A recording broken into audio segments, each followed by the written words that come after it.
since ECOWAS leaders embarked on the reckless path of threatening Niger with a possible invasion. There have been many, many interesting developments. One is that it appears that Benin is not following the ECOWAS path. Because as of yesterday, Benin had opened its borders with Niger, a clear indication that it is not following the sanctions regime which was announced by the ECOWAS leadership. Then yesterday, the president of Liberia actually made a statement to the effect that West African leaders have no moral authority to intervene in Niger. Indeed, according to the president of Liberia, what has been happening in the West African sub-region is nothing but institutionalized coup d'etats. He makes a distinction between military coup d'etats and what he calls... Hey, what's up, everybody? Welcome back to Global Africa. I just want to take this time to send out my thanks and appreciation to every one of you who have contributed to the growth of my YouTube channel. You know, the beginning of anything is not very easy. It can be very challenging and overwhelming. You know, if you don't have the courage, you will not make it to the end. But as you guys can see, I'm, gradually moving on and I'm adapting to the process. I have a very interesting video that I want to share with you guys. In this video, some African countries, as we have seen, have decided to not participate in the military intervention in Niger. Countries like Mali, Burkina Faso, Guinea, and also now Liberia and Benin. Some of these countries have already closed their airspace to ECOWAS, right? One thing I want you guys to understand is that every country in Africa has a history. They have a history that is very, very terrible. It's full of brutality. It is full of murder. In fact, suicide, right? Genocide. The history of African countries is very terrible. And some countries are not forgetting, right? They are not forgetting about the terrible things that took place in their country, the life that they lost, right? Those citizens that lost their life as a result of colonialism, slavery, right? Genocide, right? Starvation, all these things, right? And so they have refused, right? They have refused to send their to support ECOWAS because they know the intervention of ECOWAS is not for the benefit, it's not in the interest of the people of Niger or neither the citizens of Africa, right? They know that there are forces, there are external government that are supporting ECOWAS. And because these countries still remember their past, still remember their history, they have refused. And so I want you guys to watch this video to the end, right? Listen to what this professor has to say because he knows much than I do, and I'm going to watch this with you guys. And so let's check it out. Coup d'etats. When he describes institutional coup d'etats as occurrences which enable sitting head of states to violate the constitution with impunity, to extend their term limits from 2 to 3 and so on. It says West African leaders have been looking on as these so-called democratic dictators violate national constitutions. When action is taken to correct this, then they wake up all of a sudden. Look around the West African sub-region.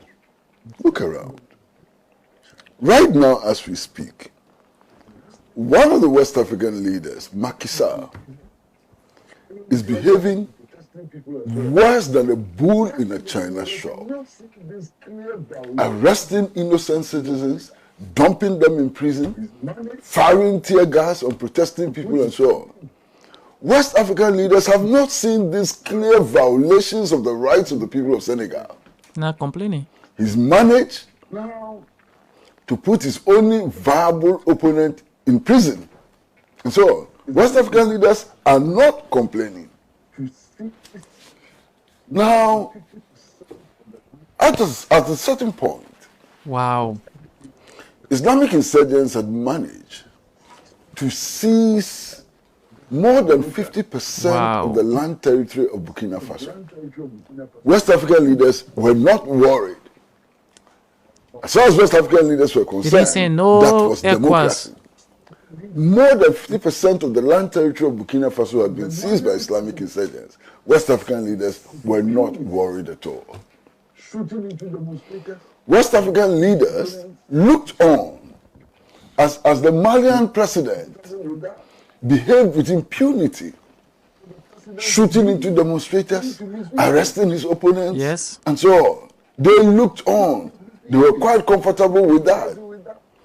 They looked on as the president in Guinea continued to misbehave. He completely was misbehaving. They had no difficulty with that. But as soon as the military all of a sudden they come intervened to stop the killing and to stop the wanton destruction of life and property, West African leaders wake up. And they wake up, and what they want to do is to reinstate these bankrupt, useless leaders who were clearly acting against the interests of their people and violating their national constitutions. What is wrong with this West African leaders, man? I can imagine that when they met in Abuja to take this reckless decision, they were scared to the marrow, all of them. They acted out of fear. Of their fear of the consequences of their own actions. Fear of the consequences of their misrule. Fear of the consequences that the masses in their country will rise up against them. And somehow, these West African leaders believed that no if they longer send fear, soldiers there's no more fear. The to Africans Niger and reverse the situation, it will put the fear of God in others who want to rebel against neo-colonial dictators. They are lying. We are ready, bro. They are lying. They don't understand the West African people. They have not come to appreciate the difficulties of the West African people, the difficulties that the West African people are facing. This morning, we've received some very queer text messages, strange text messages, that democracy has delivered in Ghana and elsewhere. What did democracy deliver in Ghana? 300%, bro. In a period of 2 years. How do you expect people to survive? What democracy has delivered, don't you have sense? is the prices of food have gone up by 300%. That is what democracy has delivered in Ghana. What has democracy delivered in Ghana? In the last elections, 9 people died. There has been no effort to find out those who killed them and to punish those who killed them. That is what democracy has delivered in Ghana. What democracy has delivered in Ghana is a Yawasu West Wuogon. And when I go to a Yawasu West Wuogon, and I see the people who have lost their limbs, people who can no longer work in their lives, people who have lost their eyes and so on, I begin to wonder whether this is what democracy is about. And I sit back and say, Ayawasu West Wuogon has been investigated by some of the most eminent citizens of our country. The committee of inquiry was chaired by no other than Justice Emil Short, who used to chair the Commission on Human Rights and Administrative Justice. Had a former Inspector General of Police as member. A sitting Supreme Court judge was a member. What happened to the Ayawasu West Wuogon investigations and the report? Is that what democracy is supposed to deliver? I don't know. And then we are talking about our economic conditions. After 19 years, and I mean 19 years, of the rule of Mr. Rawlings and his PNDC, in 2000, when they had to hand over, money supply had gone up to 48%. Money supply. Inflation was hovering around 50%. I hope you understand what I'm saying. Democracy never worked for African people. That, at least the last 8 years of that regime, of the 19 years regime, was under this so-called democracy. What did it deliver? Today, in Ghana, Look at the economic indicators. Look at the economic indicators. We just had the mid-year budget review. Look at the economic indicators. Inflation has jumped past the 40% mark. As a matter of fact, it went beyond the 50% mark. Look at the rate of depreciation of the cedi. Today, as we sit in the studio, we will come to that. Sanitary pads are described by our government as luxury goods and therefore subjected to extraordinary taxation. This is what democracy has delivered for us. You understand? We are running a near bankrupt nation. We are running a nation in which you need 128% of total national revenue in order to cater for 3 line items: debt repayment, debt servicing, and public sector emoluments. Is this what democracy has delivered for us? All the craving about democracy and its dividends and so on, are these the dividends of democracy? I just wonder. You understand? Now, my brothers... I'm calling for a coup d'etat in all of the African countries. All of the countries that refuse to support Niger. I'm not calling for a coup d'etat. I think there should be a coup d'etat. Ghana tomorrow morning. That's what I'm doing. But I'm saying that for democracy to be sustainable, healthcare, it needs to deliver. Democracy has to deliver. If democracy is not going to improve our access to social services like education, like health, like housing, like employment, what is the value of democracy? What is the value of democracy if it is not able to deliver, improve our access to social services? What are you talking about? Now again, when we talk about democracy in Ghana and elsewhere in West Africa, I just wonder, what is happening? What is democratic about it? You have an election. Election results are declared 4 times. Each time the result is declared, the figures are different from the other one. Is that our idea of what democracy is? My brother, who doesn't know that democracy, or the so-called democracy, has actually become a circus of vote buying, of bribery, of suspicions of judicial recklessness? Who doesn't know that elections in our circumstances has become nothing more than the promotion of ethnic strife and so on? Is this democracy?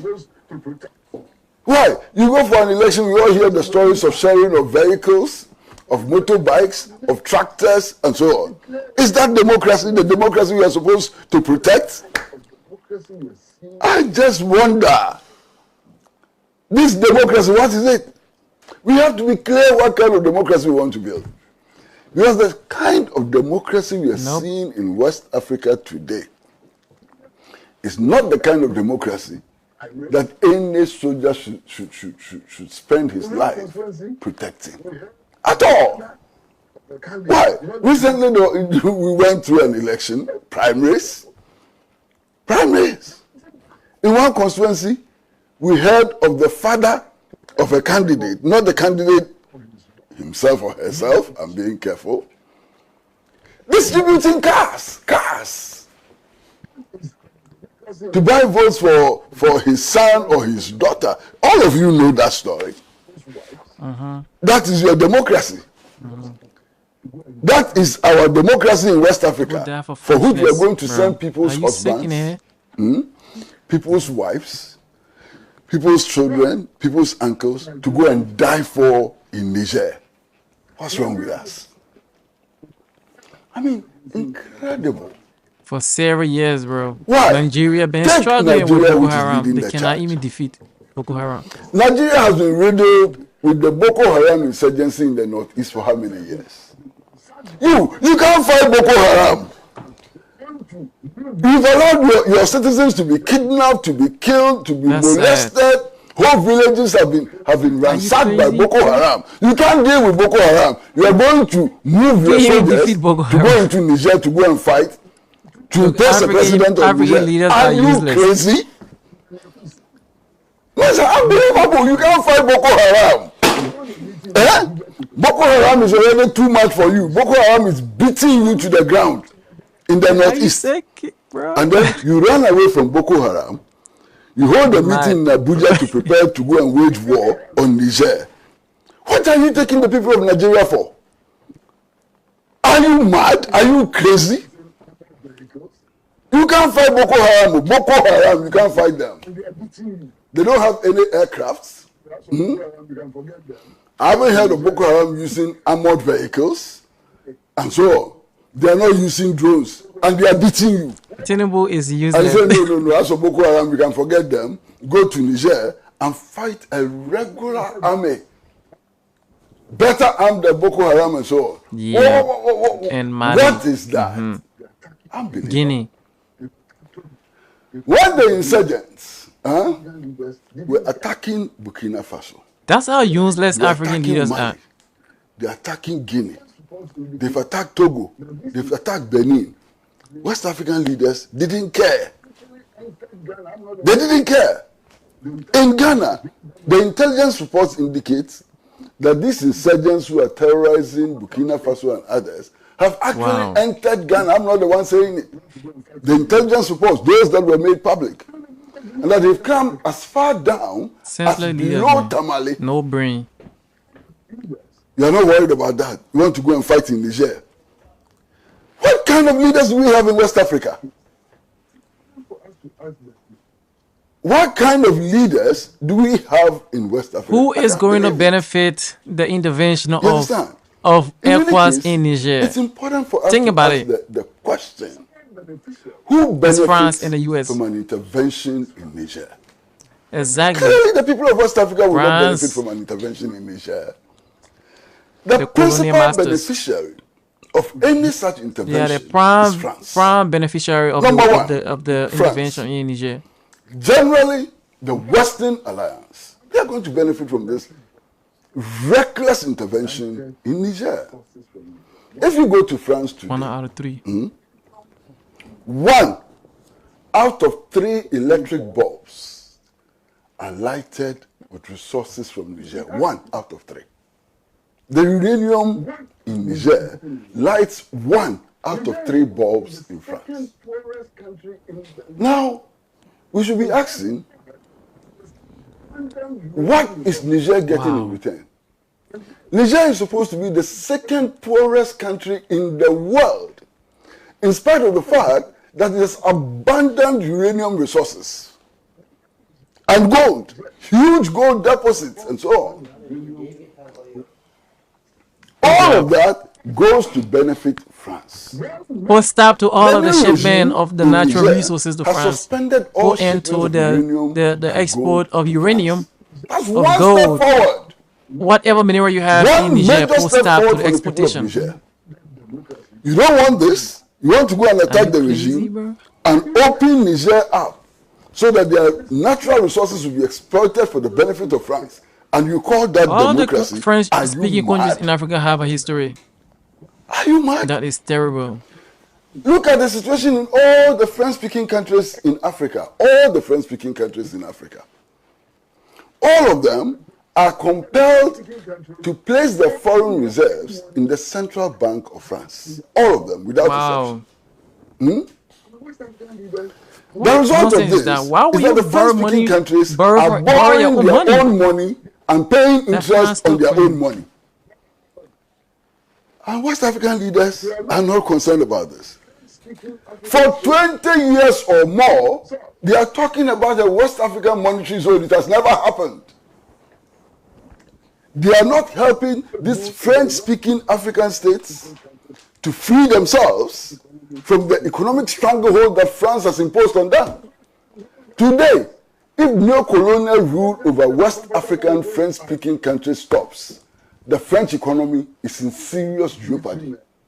That is why France is all over the place.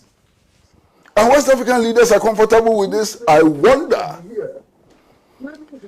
One of the top military men in Niger gave an interview. I don't know if you guys have seen the video, in which he's saying that the French have been here claiming to be helping us to fight the insurgents. Wow. Anytime we locate the insurgents and we are ready to attack to kill them, we are ordered not to attack until France has given the clearance. I'm not the one saying it. Why? Why? The French came, or are ostensibly here, to fight insurgents. The insurgents are growing. In any case, what is the source of the insurgency in the Sahel, in West Africa? What is the source? All the security analysts and experts have claimed that the primary source is the overthrow of the Libyan regime, the Gaddafi regime. Who did that? It is the Western countries, led by the United States of America, Britain, and so on. They caused the instability in Libya, which has led to the massive insurgency in the West African sub-region. Now, is anybody telling me that the Western countries did not know that what is happening in West Africa will be a consequence of the destruction of the Gaddafi regime? Who will believe this, that they didn't know? That's exactly what they wanted to happen in West Africa. Now the consequences of their actions in Libya are maturing, and they say we should send our soldiers to go and die so that they can continue to control West Africa. First of all, I believe very strongly that West African soldiers are human beings. They are sensible. They know their interests and the interests of their countries. And that no West African soldier is ready to go and die a foolish death in Niger. And that those leaders who think that our soldiers are so stupid, they can just pack them into trucks and into airplanes to their death, they should look out. Our soldiers are not that foolish. They won't go. And there will be consequences for any reckless deployment of soldiers in Niger.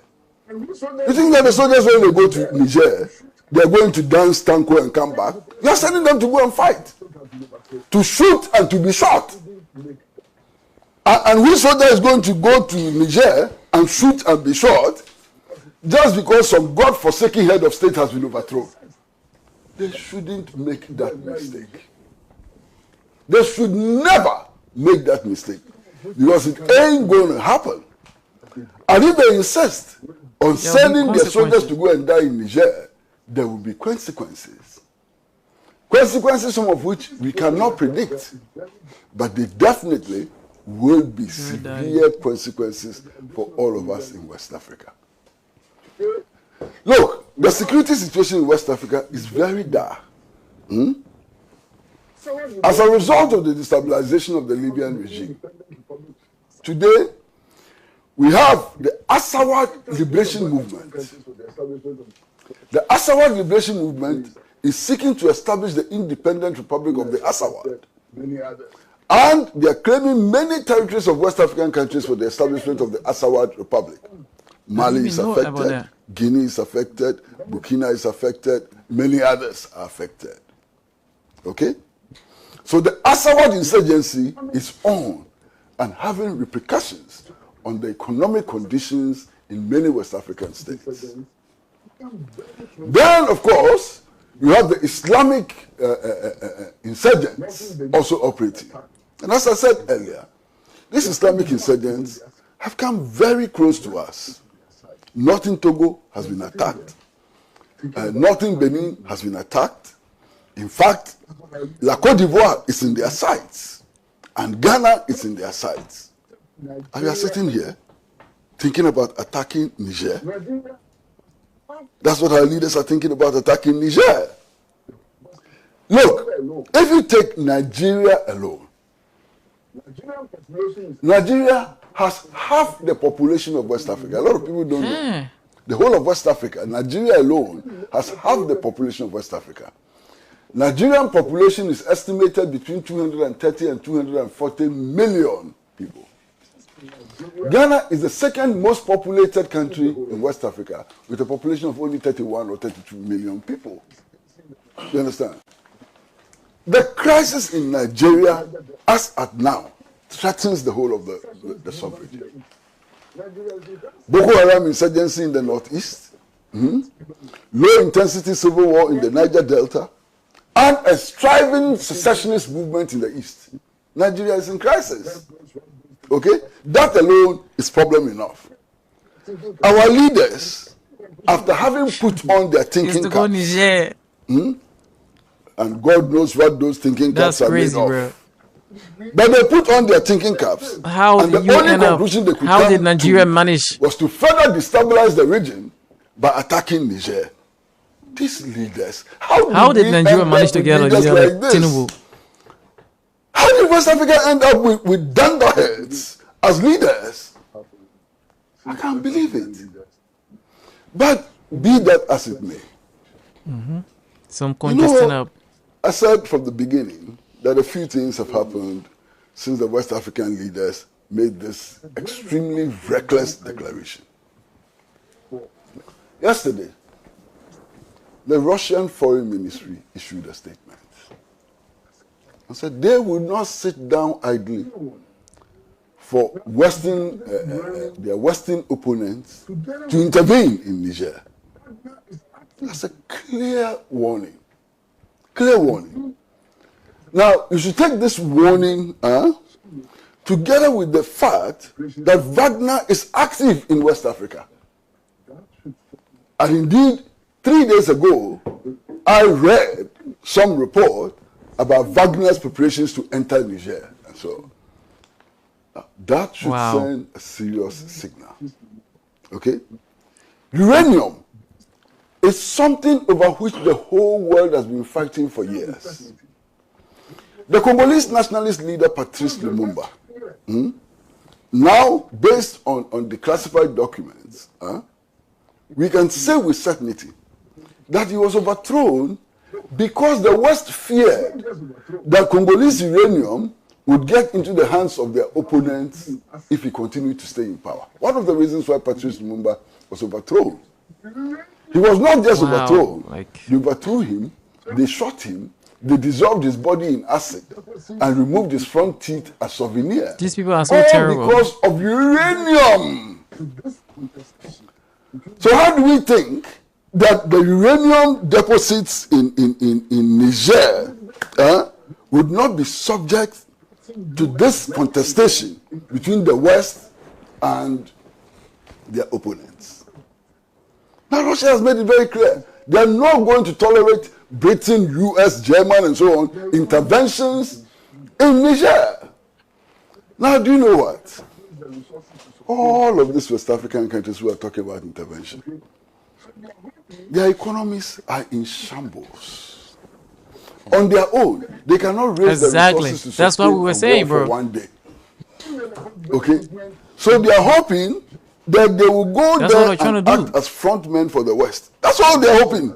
They think that this war will be financed by the West. They think that they're going to get equipment to wage war on Niger from the West. They should listen to what the Russians are saying. Because there's a likelihood that we will turn Niger into the Ukraine, the new Ukraine. And I don't want that to happen in West Africa. I don't want that to happen anywhere in the world. And we better wake up. Now, why is Niger so important? It happened in Guinea. Who happened in Burkina Faso? They didn't invade Burkina Faso. Why are they on Niger? It happened in Mali. They didn't invade Mali after 7 days.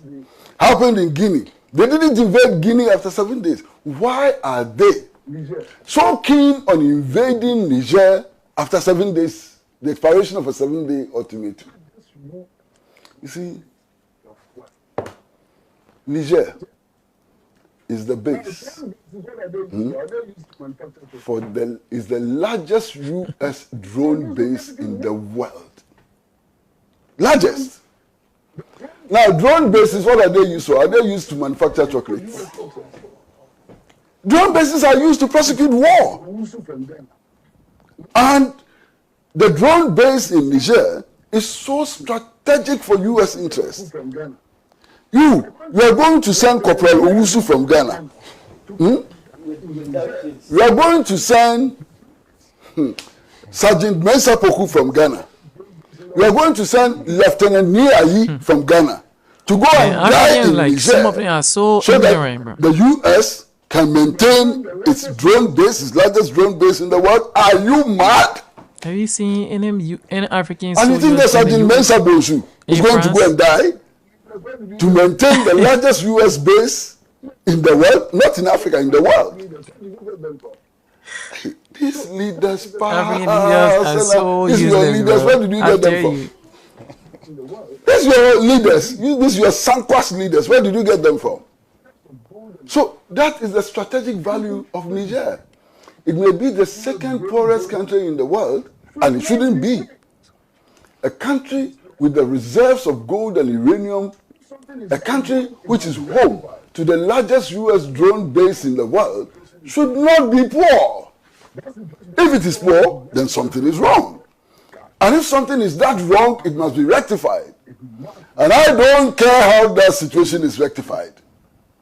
That situation, I don't care whether it is rectified through the barrel of the gun or through the ballot box.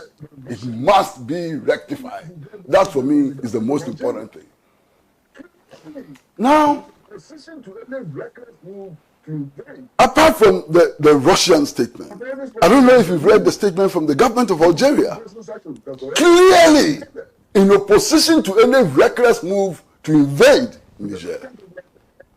I've already spoken about Benin. Benin is not imposing sanctions. It has already opened its borders. The president of Liberia pretended he's sensible. That guy is... And the president of Liberia, I didn't know he was so sensible. He may be making other mistakes, you know. But on this issue, he's proven to be one of the few sensible leaders in West Africa. He says, you sit down, you allow your colleagues to change constitutions, to extend their terms and so on, to shoot people in the streets. You don't complain. When you're overthrown, you say you are angry, you are going to intervene. So these are some of the international reactions which are pouring in. And I think that our leaders had better wake up and listen. And then they are talking about democracy, those who have been elected. Show me one West African leader, one, just one.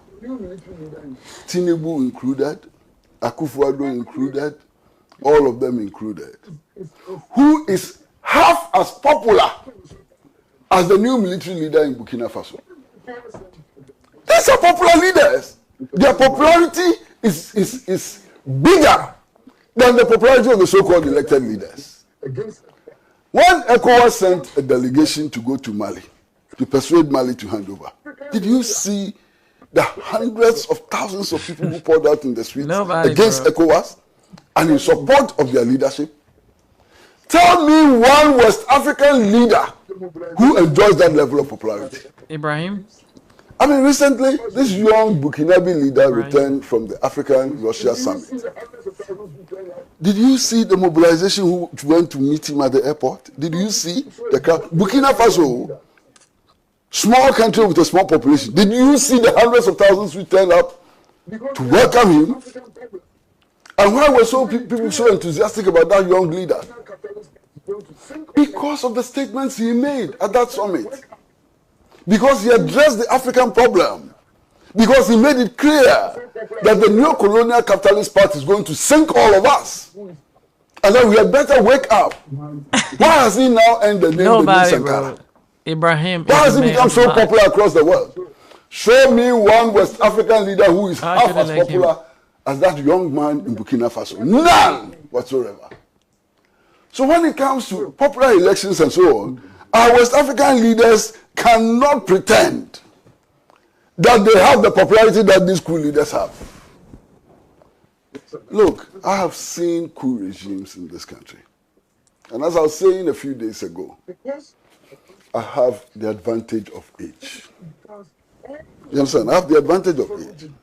I'm an old man, okay? And because of my advantage of age, I've seen coup d'etats, all the coup d'etats, all the successful coup d'etats, I saw them Fili Fili, Gani Gani. Indeed, the 1966 coup, I was in middle school, I think, and me and my friends moved from my Kutubabi home through Accra New Town, went all the way to Kanda, and I know what I saw.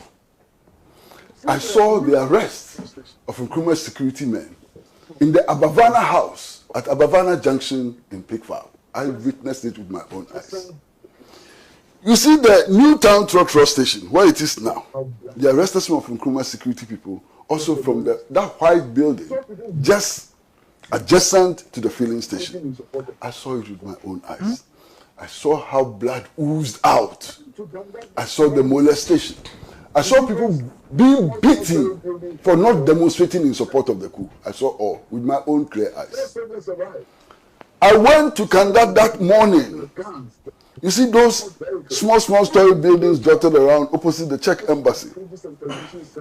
I saw soldiers arrive, point the muzzle of their nozzle of their guns, of the armored vehicles, shoot into those flats. And I saw fridges and television sets tumbling down.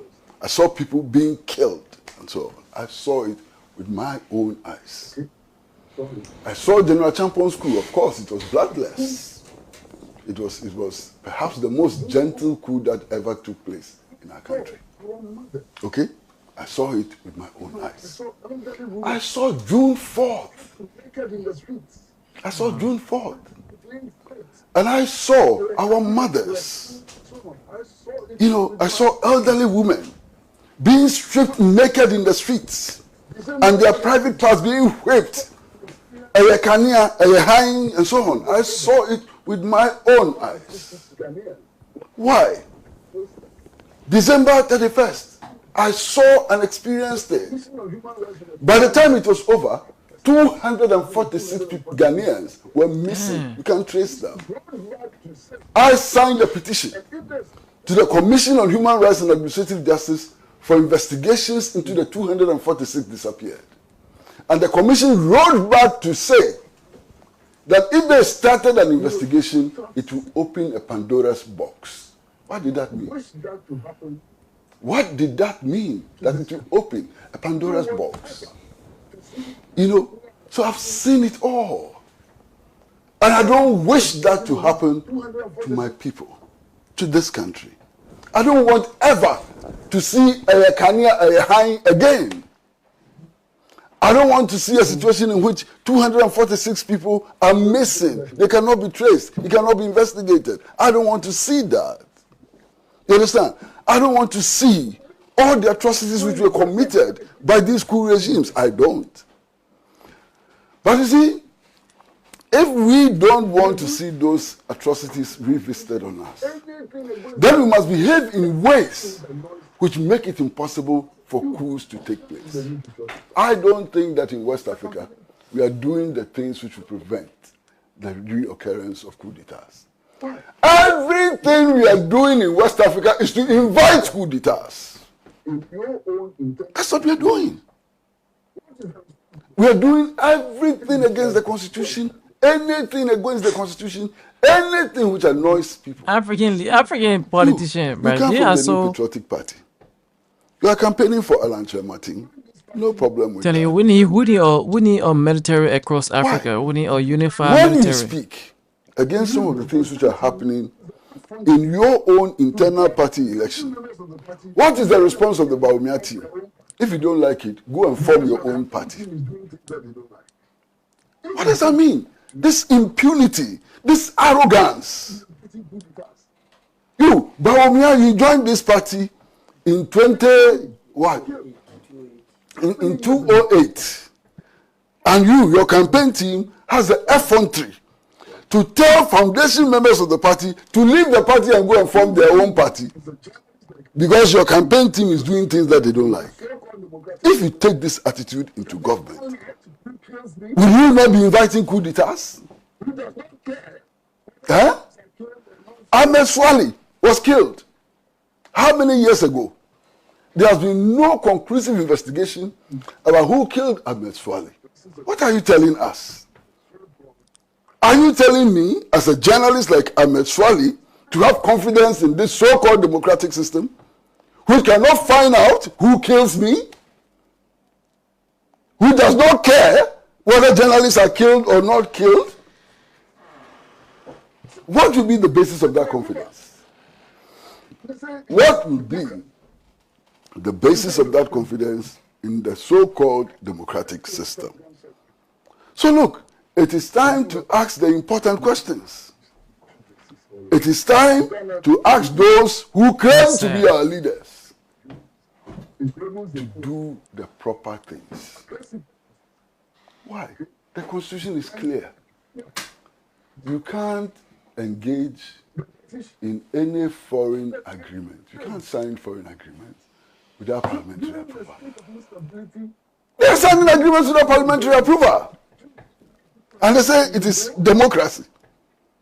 Is that democracy? All over the West African sub-region, the U.S. has managed to establish its military bases all over the place. And Ghana is included. This defense agreement we signed with the U.S. enables the U.S. to use our territory for aggressive purposes. Okay? The French are everywhere. And so, the British are dotted all over the place, and so on. So, given the state of instability, economic suffering, and so on, don't you think that our people have a right to revolt? And you think that when our people decide to revolt, they're going to revolt through the ballot box? You are dreaming, daydreaming. No revolution has taken place through the ballot box before. Quote me anywhere. Show me one which occurred through the ballot box. So, rather than jump in solidarity with our reckless leaders, hell-bent on imposing recklessness on Niger, let the people of West Africa, in their trade unions, they are entitled to the resources of that. in their women's movements, in their youth and students' movements, in their popular movements, mobilize massively against the recklessness of our leaders. Let us tell them in the face that we will not be part of any senseless war in Niger or anywhere else on our continent. Our demands are clear. One, the resources of West Africa must be owned by the people of West Africa. Simple and short. This is what every human society everywhere demands. The resources embedded in our soil belong to West Africans. We need to own them. Two, the resources must be exploited for the benefit of the peoples of West Africa. That's all. The resources, the gold, the diamond, the uranium, the lithium, and so on, the huge forest. If we exploit them, the benefits must come to the people of West Africa. West Africans have a right to choose their own leaders. And if we don't have that right now, we must use every and any means possible to secure that right. Let nobody tell us that some means are illegitimate or improper. They don't decide. The oppressor does not decide for the oppressed what weapons the oppressed must use in order to overthrow it. It is only the oppressor who is in a position to decide what methods and weapons it needs in order to come out of oppression. You know, this young leader from Burkina Faso has made a statement which has become very popular, and I endorse it. We have to decide what we want to use. He says, all right, the slave who does not revolt against his or her slavery does not deserve any pity. So slaves have a duty to rebel. Hey guys, I hope you actually enjoy this content because I learned so much in this video from this guy. He has a knowledge, from his past experience, from some of the things that have been happening in our continent, right? From past regime and past military leaders. He gave a testimony of some of the cruelty that he witnessed, right? And so one thing that I like, that I took from this video is that the slave that do not rebel, deserve no pity. So if the people of Africa, if the people of Niger wants to enjoy the full benefit of their resources, this is the time for them to stand up. This is the time for them to support the junta's leaders. So if you are a citizen of Niger, this is the time for you to come out, join the junta leaders, go out there, demand France to leave. If you are a citizen in Burkina Faso, this is the time for you to support your junta leaders. And if you are a citizen of Mali and Guinea, this is the time for you to stand up. Remember, the slave that do not revolt deserve no pity. So thank you all so much for enjoying this content, and I'm asking you once again to please like, comment, and share my content. Subscribe, right?